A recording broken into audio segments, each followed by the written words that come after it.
Okay, Assalamualaikum. Kami dari kumpulan 5 akan membentangkan tajuk peranan terma masyarakat barat dalam melestarikan konsep etika dan peradaban. Ahli kumpulan terdiri daripada Alia Maisara, Putri Nur Aliani, Farah Najwa, Hasha Aulina Suha dan saya sendiri, Nusratul Wi'am.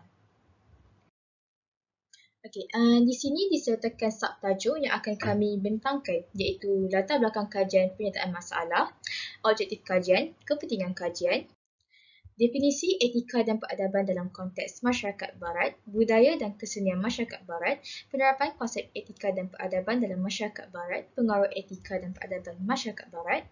Seterusnya, kesan pengaruh masyarakat barat terhadap masyarakat di Malaysia, sumbangan terma masyarakat barat dalam konsep etika dan peradaban, rumusan kesimpulan terhadap kajian dan akhir sekali ialah cadangan. Okey, saya akan mulakan dengan subtopik yang pertama iaitu latar belakang kajian dan penyataan masalah. Okey, etika dan peradaban manusia menjadi kian penting seiring dengan perkembangan zaman di mana dua konsep ini dipengaruhi oleh sejarah, struktur sosial dan biografi masyarakat itu sendiri. Kajian ini dapat menyimpulkan dengan lebih mendalam definisi konsep etika dan peradaban dan bagaimanakah konsep ini diterapkan dalam konteks masyarakat Kristian Barat. Tambahan pula, kita juga dapat mengetahui keunikan dan identiti masyarakat Barat dalam aspek budaya dan kesenian sehingga dapat mempengaruhi bangsa lain terutamanya masyarakat di Malaysia. Melalui kajian ini juga, kita dapat mengambil iktibar apakah sumbangan masyarakat Barat dalam konsep etika dan peradaban. Oleh itu, diharapkan kajian yang dilakukan ini dapat membantu kita mendeskripsikan justifikasi disertakan dengan huraian peranan terma masyarakat Barat dalam melestarikan konsep etika dan peradaban.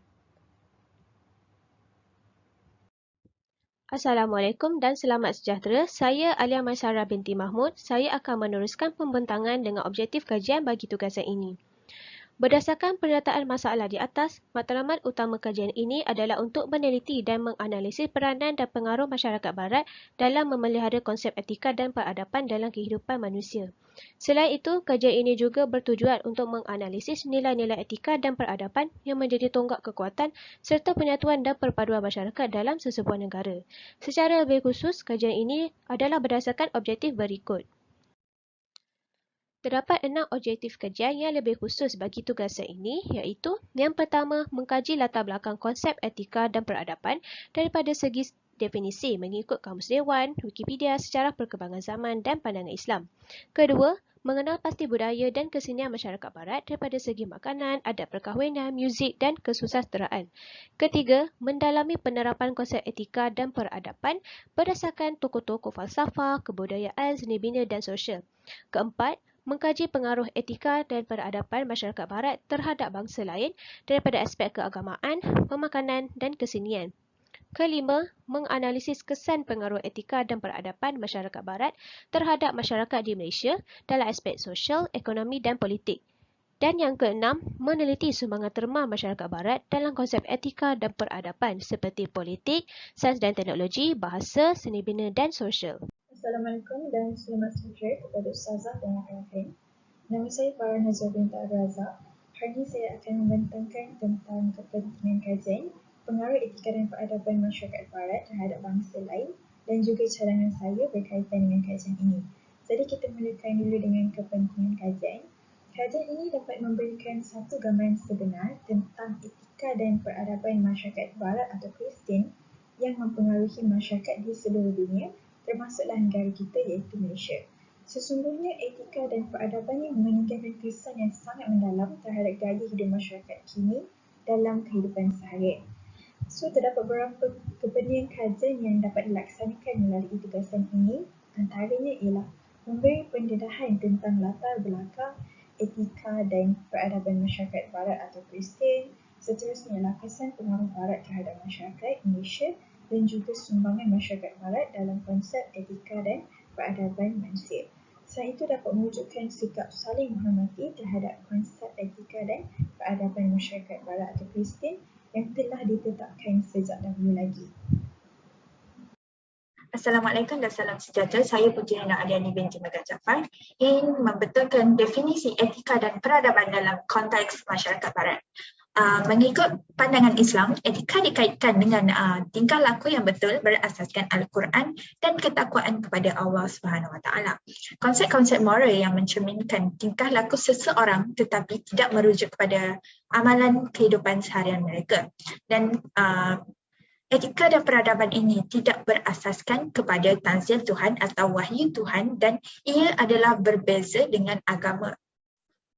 Manakala mengikut sejarah perkembangan zaman, perkataan etika, ethics, berasal daripada perkataan Yunani iaitu ethos.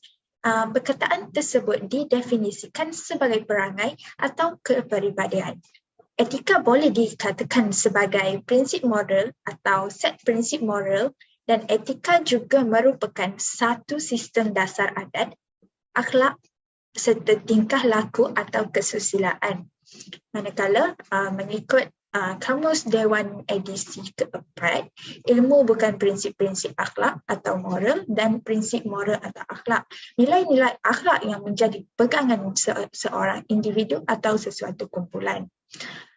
Manakala mengikut definisi Wikipedia pula, falsafah moral yang merupakan satu cabang falsafah yang melibatkan penyusunan, pertahanan serta cadangan kepada tingkah laku yang betul dan salah yang merujuk kepada kelakuan moral manusia, iaitu cara mereka bertindak balas dalam sesuatu perkara.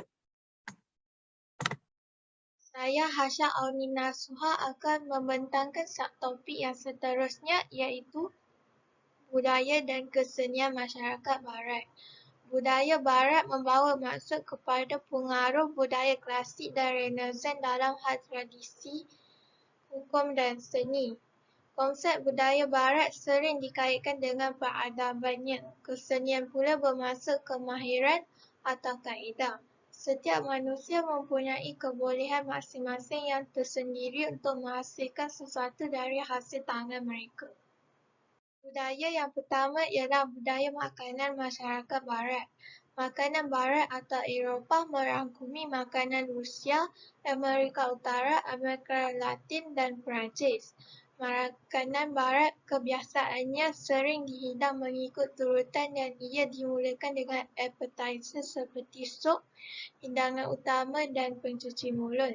Makanan Barat lebih tertumpu kepada daging dan menekankan penggunaan sos sebagai bahan perasa, contohnya hidangan stik panggang. Menu berasaskan makanan laut juga terkenal di kalangan masyarakat Barat, seperti tapas yang popular di Sepanyol.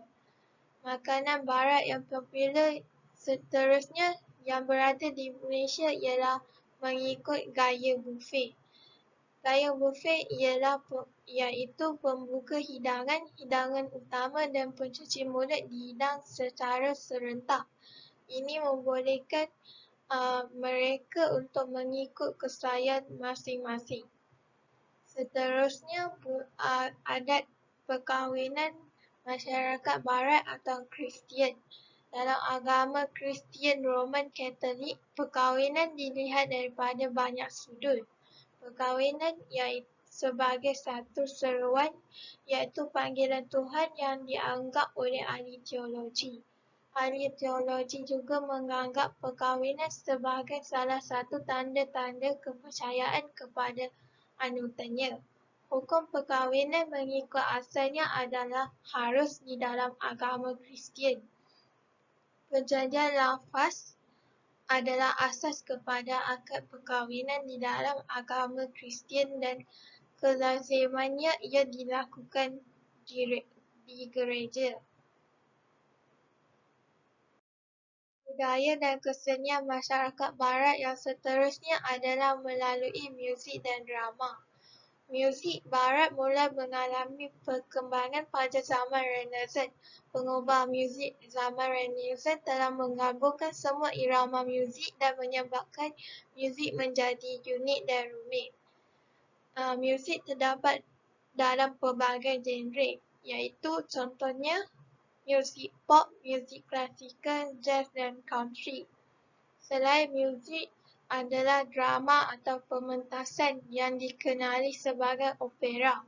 Opera ialah merupakan salah satu cabang seni dalam kategori teater.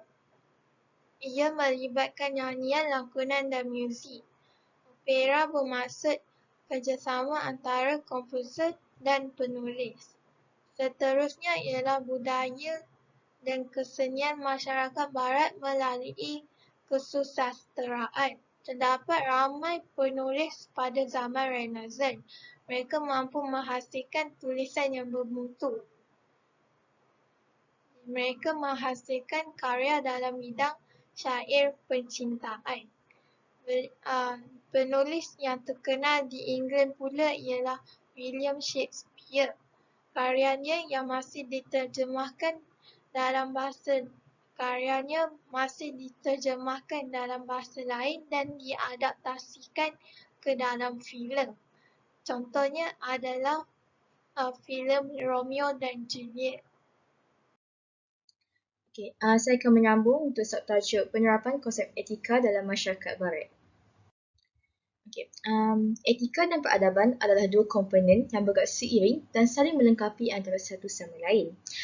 Konsep etika merupakan salah satu elemen yang memberi tumpuan kepada nilai dan moral manusia dalam pembentukan paradigma masyarakat. Konsep etika juga memainkan peranan penting dalam membantu pembentukan keharmonian, kesejahteraan dan kedamaian hidup dalam masyarakat barat. Konsep ini telah dibahaskan oleh tokoh-tokoh falsafah awal dunia seperti Socrates, Aristotle dan Plato.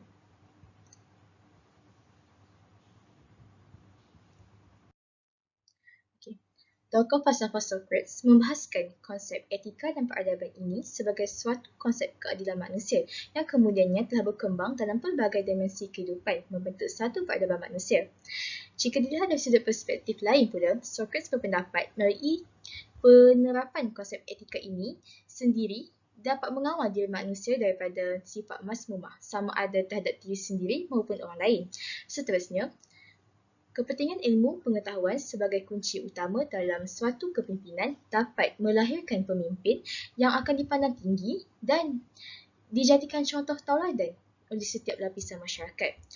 Tokoh yang kedua pula dalam karyanya Magna Moralia memprediksikan konsep etika sebagai konsep kebaikan adalah pengetahuan dan kebaikan moral. Aristotle menegaskan peranan tokoh falsafah Socrates sebagai individu penting dalam menyampaikan makna kebaikan moral kepada tamadun manusia dan menyebarkannya kepada penduduk dunia. Ini dapat dibuktikan bahawa wujudnya hubungan etika dan moral dalam membentuk tingkah laku seseorang. Seterusnya, pandangan tokoh falsafah Plato melalui karya Republik yang menjadi rujukan bertulis utama. Tokoh Plato membicarakan komponen utama etika merujuk kepada suatu keadilan dengan memberi tumpuan kepada negara dan manusia yang adil. Sehubungan dengan itu, dengan menyemai nilai etika dalam diri masyarakat dapat menyumbang kepada pembangunan negara yang pesat. Seterusnya, saya akan menerangkan penerapan konsep peradaban dalam masyarakat barat daripada segi kebudayaan, seni bina dan sosial. Daripada segi kebudayaan, masyarakat barat mengamalkan budaya hedonisme iaitu rasa kenikmatan dan kepuasan yang merupakan ukuran tingkah laku sesuatu perbuatan yang baik. Amalan budaya hedonisme mendorong golongan, terutama golongan remaja, terlibat dalam aktiviti budaya hiburan yang berlebihan seperti dada, disko, eksploitasi wajah, filem, perjudian dan tubuh wanita yang berleluasa. Selain itu, budaya pemakaian berjenama dan barangan mewah bagi melambangkan kelas sosial, kedudukan dan status tidak diketepikan. Akibatnya, lahirlah gejala sosio budaya yang meruntuhkan tata susila dan adab serta mengagungkan gaya hidup kontemporari yang berlandaskan nafsu semata-mata. Daripada segi seni bina pula, seni bina masyarakat barat berdasarkan seni bina klasik iaitu seni bina yang berasaskan prinsip seni bina klasik Yunani dan Rom. Berdasarkan buku yang ditulis oleh seorang pengkaji seni bina, beliau menekankan 3 prinsip asas seni bina iaitu kegunaan, keindahan dan kekukuhan. Antara contoh seni bina klasik ialah Parthenon dan Colosseum. Ciri utama Parthenon ialah seni bina yang diperbuat daripada marmar atau batu yang tahan lama dan penggunaan perkadaran untuk ukuran bangunan berdasarkan keharmonian ukuran yang dipercayai mempunyai nilai intrinsik keindahan. Antara ciri Colosseum yang paling ketara adalah ukiran sepertiang dan arca pada dinding luarnya. Seni bina dibangunkan semula pada era neoklasikal iaitu klasik baharu dan masih menjadi pilihan sebahagian arkitek sehingga kini. Dalam aspek sosial pula, masyarakat barat didorong oleh semangat inkuiri iaitu semangat ingin tahu yang kuat. Semangat inkuiri telah meninggalkan kesan dalam pelbagai bidang termasuk politik, ekonomi, sosial dan sebagainya. Dari sudut sosial, penzahiran emosi atau perasaan telah dicerminkan dalam muzik, lukisan dan ukiran yang dihasilkan. Dari segi psikologi, unsur sebegini berjaya memupuk dan melahirkan budaya yang menggalakkan keyakinan diri. Satu lagi kesan sosial yang penting ialah perubahan sikap masyarakat terhadap pendidikan yang menekankan pemikiran metafizik, logik, falsafah dan saintifik. Pendidikan baru ini juga menekankan tanggungjawab sosial seseorang dalam masyarakat. Saya akan meneruskan pemaparan dengan pengaruh etika dan peradaban masyarakat barat terhadap bangsa lain. Ia terbagi kepada 3 aspek iaitu aspek keagamaan, aspek pemakanan dan juga aspek kesenian. Aspek yang pertama ialah aspek keagamaan. Masyarakat barat tidak menjadikan agama sebagai satu orientasi yang mengatur kehidupan dan cara berfikir manusia. Kebanyakan tokoh-tokoh barat ni tidak memegang kepercayaan agama sebagai satu panduan dalam membentuk nilai-nilai etika dan peradaban. Tetapi mereka lebih bergantung kepada teori-teori ciptaan yang berasaskan kepada sentimen dan pandangan yang bersifat kemanusiaan semata-mata. Melalui pegangan mereka, peranan agama ni tidak berkait sama sekali dengan pembangunan manusia dari segi cara berfikir, cara hidup dan juga aspek moral. Kemudian, Kristian merupakan aliran agama yang tersebar luas di dunia yang dianuti oleh kebanyakan masyarakat barat. Agama Kristian ini terbahagi kepada 3 elemen iaitu yang pertama ialah kepercayaan falsafah yang diambil dari idea-idea Plato, Neoplatonism dan juga Stoicism. Dan yang kedua ialah konsep-konsep moral dan sejarah yang diwarisi oleh Kristian yang berbangsa Yahudi. Dan yang terakhir sekali ialah beberapa teori berkenaan dengan salvation. Maksud salvation ni ialah kepercayaan bahawa Jesus Christ sebagai penyelamat individu kepada sebarang kejahatan. Ringkasnya, etika Kristian ini merupakan satu kepercayaan bahawa Tuhan telah menetapkan garis panduan tingkah laku kepada manusia dalam kehidupan. Kini agama Kristian tersebar luas di seluruh pelosok dunia. Sebagai contoh, negara seperti Filipina, Indonesia, Korea, Jepun dan sebagainya. Aspek yang kedua ialah aspek pemakanan. Etika pemakanan merupakan aspek penting yang perlu diketahui dan diaplikasi dalam kehidupan kerana ia menggambarkan kepribadian diri seseorang. Setiap kaum dan bangsa mempunyai etika makanan tersendiri, begitu juga dengan masyarakat barat. Antara etika makan masyarakat barat yang perlu dipatuhi ialah posisi badan yang tegak ketika berada di meja makan, jarak mestilah tidak terlalu dekat ataupun tidak terlalu jauh antara badan dengan meja makan. Kemudian, perbuatan bercakap semasa mengenal makanan adalah tidak sopan dan perlu dihindari. Jika jamu makan dibuat di rumah orang lain, perbuatan membuka napkin untuk mengelak bibir ketika makan perlu dihindari kerana tuan rumah perlu membuka napkin terlebih dahulu. Peralatan makanan yang sering digunakan ialah garpu dan juga sudu. Penggunaan garpu dan sudu hendaklah digunakan yang betul. Appetizer ataupun pencuci mulut dijadikan sebagai pembuka selera. Aspek yang ketiga ialah aspek kesenian. Aspek kesenian terbahagi kepada 2 iaitu seni ukir dan juga seni lukis. Dari segi seni ukir, antara pengukir yang terkenal ialah Raphael dan juga Michelangelo yang telah menghasilkan ukiran dalam bentuk ukiran tubuh badan manusia. Antara ukiran patung yang terkenal ialah patung David, patung Nabi Musa dan juga patung Daun Indi. Kini patung Nabi Musa menjadi tubuh peringatan dan juga penyembahan di gereja-gereja. Seterusnya ialah seni lukis. Antara pelukis terkenal ialah Leonardo da Vinci yang terkenal dengan lukisannya iaitu Mona Lisa, Madonna dan juga The Madonna and the Child. Selain daripada menghasilkan portret manusia, beliau juga mengeluarkan lukisan keindahan alam dan juga pemandangan. Seterusnya, kesan pengaruh masyarakat Barat terhadap masyarakat di Malaysia. Ikut aspek sosial, ia mendatangkan kepada imigran Cina dan India kepada negara kita pembukaan sekolah seperti Vernacular Melayu dan Inggeris, sekolah Cina dan sekolah Tamil. Seterusnya ialah seni bina, reka bentuk di Malaysia kebanyakan boleh diilhamkan daripada masyarakat Barat. Seterusnya ialah hiburan. Bagi hiburan, muzik, Barat telah mendatangkan kesan pada perkenalkan muzik rock, jazz, pop dan balada. Dari segi aspek politik pula, sistem feudalism telah ditukarkan kepada sistem demokrasi berparlimen dan ia membawa kepada pembentukan Dewan Negara. Dan seterusnya ialah sistem perundangan dualisme diperkenalkan dan ia terbahagi kepada sistem sivil, perundangan sivil dan perundangan syariah.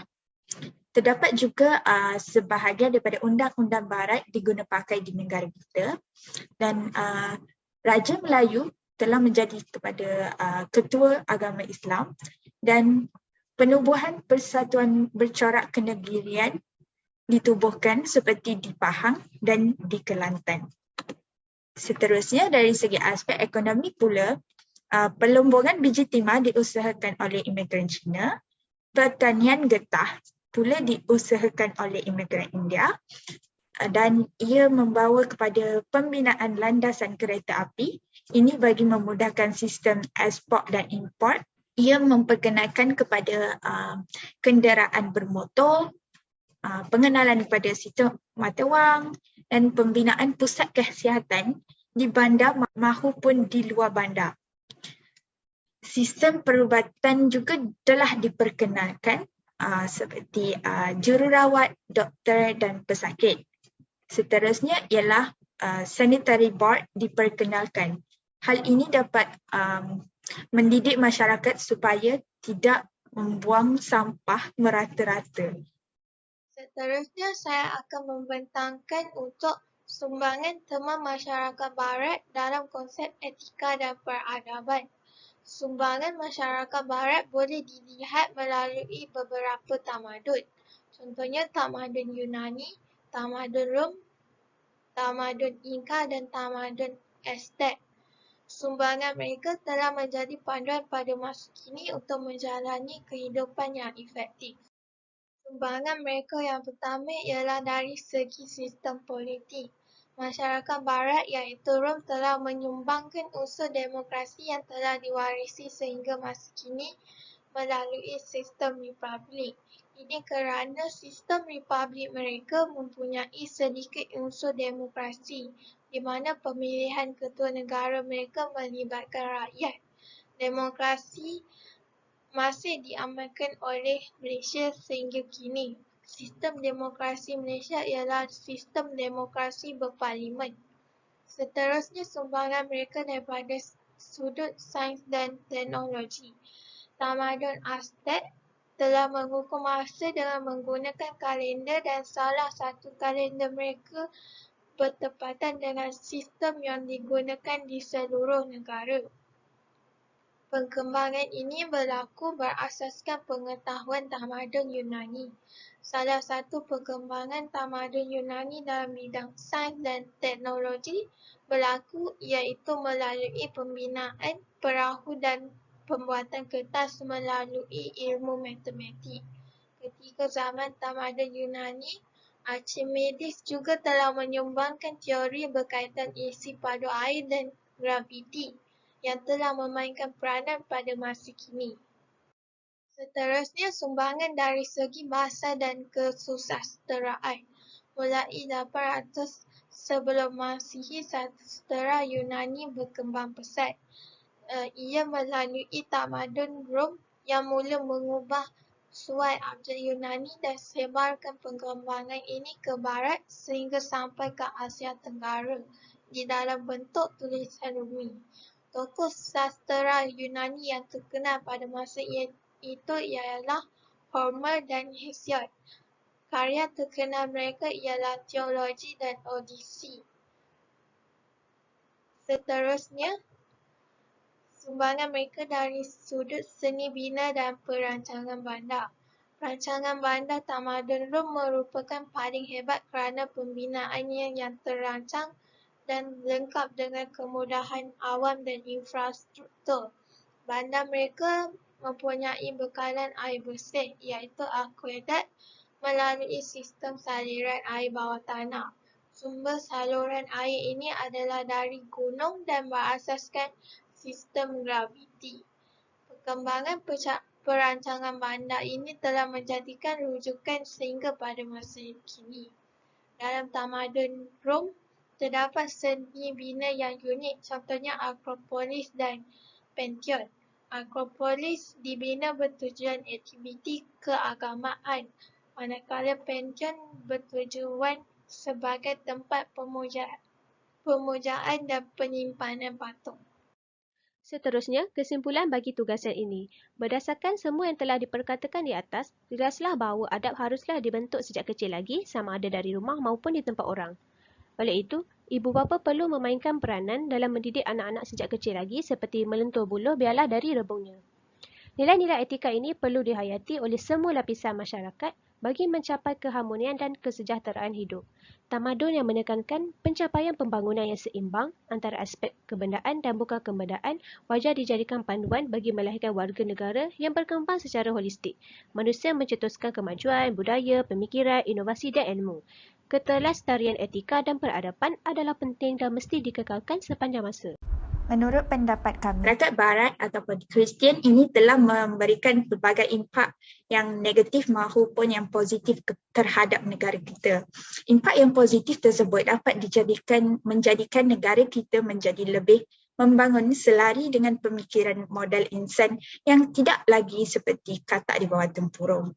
Namun begitu, terdapat juga impak negatif daripada masyarakat Barat, tetapi kita hendaklah menggunakan ia sebagai salah satu pedoman hidup. Dan tidak terlupa juga masyarakat Barat juga telah menyumbangkan dalam melestarikan konsep etika dan peradaban di Malaysia seperti menjadikan negara ini bercorak demokrasi yang memberikan peluang terhadap masyarakat kita menggunakan akal fikiran untuk menyusun strategi bagi memilih pemimpin negara. Jika masyarakat Barat ini tidak memperkenalkan sistem tersebut, ia mungkin negara kita masih menggunakan sistem feudalism. Okey, untuk cadangan yang kedua, pada pendapat kami, pembinaan kesepaduan nasional pada masa kini telah dihalang oleh peradaban globalisasi kerana masyarakat kini telah dipengaruhi oleh arus globalisasi dan perkembangan teknologi maklumat serta komunikasi yang kian pesat. Lantaran itu, segala bentuk perubahan yang berlaku dalam masyarakat dan pembangunan ekonomi secara tak langsungnya akan memberikan cabaran baru dalam mengukuhkan integriti etika dan peradaban di Malaysia. Oleh itu, penghayatan etika dan peradaban perlulah dizahirkan sebagai suatu perilaku dan tanggungjawab sosial seperti yang diperkatakan oleh tokoh-tokoh falsafah Barat bagi setiap peringkat, sama ada peringkat individu, keluarga, komuniti, masyarakat dan negara. Cadangan saya yang seterusnya, pada pendapat saya, persoalan etika dan peradaban melibatkan pertimbangan moral dan kehidupan masyarakat. Masyarakat Barat telah menyumbangkan pelbagai bentuk etika dan peradaban kerana pertimbangan moral mereka pada zaman dahulu. Namun begitu, terdapat etika dan peradaban masyarakat Barat yang negatif. Oleh itu, masyarakat Malaysia perlu membuat pertimbangan dan mengambil teladan yang positif sahaja. Etika dan peradaban yang negatif pula perlu diambil dan dihindari supaya perkara buruk tidak berulang lagi. Selain itu, pembangunan ekonomi Malaysia akan menjadi lebih pesat jika masyarakat mengambil penekanan dari sudut nilai etika dan peradaban pada abad moden ini. Tidak lupa juga nilai agama perlu diletakkan di tahap paling tinggi berbanding tahap sains untuk mencapai kemajuan tersebut. Seterusnya adalah cadangan. Pada pendapat kami, etika dan peradaban merupakan sesuatu yang seiring dengan kehidupan manusia kerana ia mempengaruhi cara hidup sebuah kelompok masyarakat. Masyarakat yang mengamalkan etika dan peradaban dalam kehidupan dapat melahirkan pembangunan material dan juga spiritual yang seimbang. Terdapat pelbagai konsep etika dan peradaban masyarakat Barat Kristian yang berguna kepada manusia. Sesungguhnya, kita perlu mengambil perkara yang positif dan meninggalkan perkara yang negatif. Sebagai contoh, pemimpin negara Malaysia boleh mengambil iktibar dari perancangan bandar dan juga seni bina masyarakat Barat Kristian yang teratur dan sistematik. Hal ini akan mempengaruhi imej sesebuah negara di mata dunia. Sekian itu sahaja daripada saya. Terima kasih. Akhir sekali, cadangan kelima berdasarkan tajuk tugasan. Pada pandangan kami, etika dan peradaban merupakan suatu perkara yang penting dalam kehidupan seseorang individu, begitu juga kehidupan sesebuah masyarakat. Etika dan peradaban masyarakat Barat sedikit sebanyak membawa kepada perkembangan dan kemajuan dalam kehidupan masyarakat kini seperti bahasa, sosial, seni bina, politik, sains dan teknologi, ekonomi dan budaya. Institusi keluarga mempunyai peranan penting dalam pembentukan sebuah masyarakat yang harmoni dan bahagia. Ibu bapa juga merupakan insan penting yang dapat memberi bimbingan dan tunjuk ajar berkaitan kelakuan yang baik dan nilai-nilai teras yang disanjung oleh masyarakat. Ini akan membantu membentuk generasi akan datang yang beretika dan berwibawa dengan semangat kepimpinan yang tinggi. Dengan ini, Malaysia akan dikenali dan dihormati sebagai negara yang melahirkan generasi yang berakhlak mulia dan beretika. Berikut merupakan rujukan yang digunakan untuk menyiapkan tugasan ini. Itu sahaja daripada kumpulan kami. Sekian, terima kasih.